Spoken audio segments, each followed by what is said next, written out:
আসসালামু আলাইকুম প্রিয় দর্শক, আপনারা দেখতে পাচ্ছেন যে গভীর রাতে ফেনীর পরশুরামে বাঁধ ভেঙে যে পানি ঢুকে মানুষের বিপদ চরমে গিয়ে পৌঁছেছে। আপনারা দেখতে পাচ্ছেন একেবারে বাড়ির নিচ দিয়ে প্লাবিত হয়ে পানির স্রোত আ এমনভাবে যেন সবকিছু ভাসিয়ে নিয়ে যাচ্ছে। আর ঠিক গত বছর এভাবেই গভীর রাতে কিন্তু ফেনীর উপরে যে বান কিংবা বন্যা সেটি কিন্তু হানা দিয়েছিল এবং মানুষের জানমালের ব্যাপক ক্ষতি হয়েছিল আপনারা দেখেছেন। ঠিক এখনো কিন্তু গভীর রাতে মানুষের দুঃখ কষ্টের সীমা চরমে পৌঁছে গিয়েছে।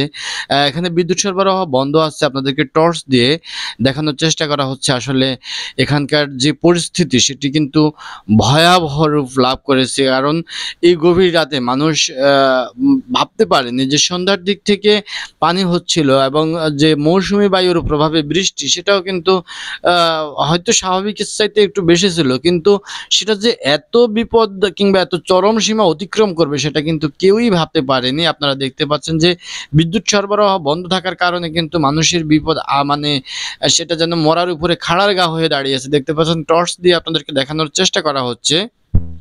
এখানে মানুষ আসলে এই মুহূর্তে তড়িঘড়ি করে যে কিছু নিয়ে তার অর্থাৎ তাদের যে মালামাল সেটা যে সরিয়ে নিয়ে কিংবা সেভ করে বাসা থেকে বের হবে কিংবা আ উম তারা আমি আপনাদেরকে যদি এখানে যে আশ্রয় কেন্দ্র দেখাই কিংবা স্কুল দেখাই, দেখতে পাচ্ছেন যে স্কুলের সামনে মাঠে প্রায় হাঁটুর উপরে পানি। অর্থাৎ মাঠ ডুবে গিয়ে যে স্কুলের আমরা জানি স্কুলের ভবন একটু বড় হয়। দেখেন সেখানে স্রোতের অবস্থা কি, অন্ধকারে পুরোপুরি দেখা যাচ্ছে না। কিন্তু যে নিচতলা অলরেডি প্লাবিত হয়ে গেছে।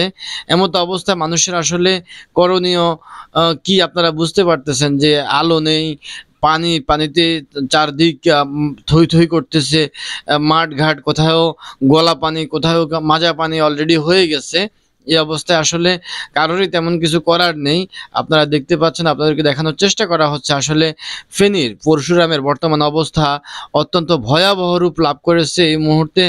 যদি মহান রাব্বুল আলামিন সেভ না করেন তাহলে আসলে আর মানুষের কিছু করার নেই। তাই আপনারা ফেনীবাসীর জন্য দোয়া করবেন যে আসলে ফেনীর বর্তমান যে অবস্থা আপনারা দেখতে পাচ্ছেন যে পানির স্রোত কিভাবে স্কুলের নিচতলাকে প্লাবিত করে কিভাবে এই আ স্কুলের সামনে দিয়ে অর্থাৎ এই উঁচু ভবনগুলোকেও অলরেডি প্লাবিত করে ফেলেছে।